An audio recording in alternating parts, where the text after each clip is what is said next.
তরকারিতে লবণ দিয়েছো তো? তুমি তো আবার সব কিছু ভুলে যাও। হ্যাঁ বাবু, আমি লবণ দিয়েছি। তারপরও একটা কথা, এত সুন্দরী বউ যখন পাশে থাকবে তখন না সবাই কিছু না কিছু ভুলে যাবে। আর আমিও এর ব্যতিক্রম কেউ নই। কোন এক গীতিকার বলেছিলেন, বৃদ্ধ লোক ফুকলা দাঁতে হাসবে তোমার পানে চেয়ে, আর বোকা ছেলেরাও তোমার এক কথায় নেমে পড়বে যুদ্ধে। আমি অবশ্য গুছিয়ে বলতে পারছি না, কারণ আমি কোনো কবি বা গীতিকার নই।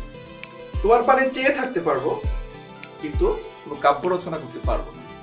তোমাকে ভালোবেসে যেতে পারবো, কিন্তু সেটা বোঝাতে পারবো। ঠিক আছে, কিন্তু তুমি কিন্তু কবির চেয়ে কোনো অংশেই কম না।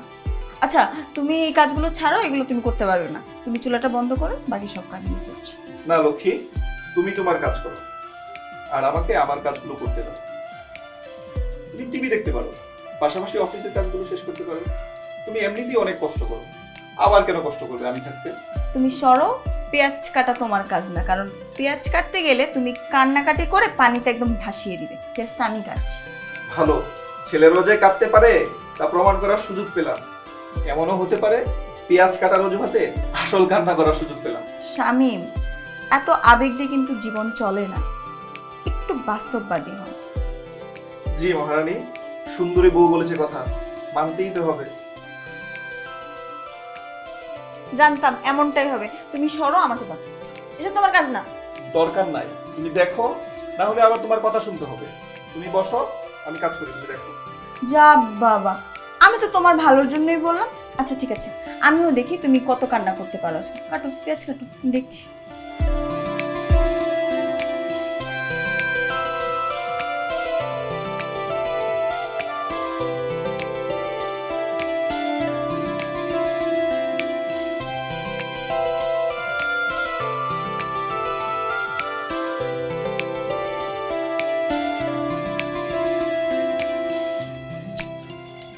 এই সময় কিভাবে জড়িয়ে ধরতে হয় তুমি দেখছো না আমি কাজ করছি।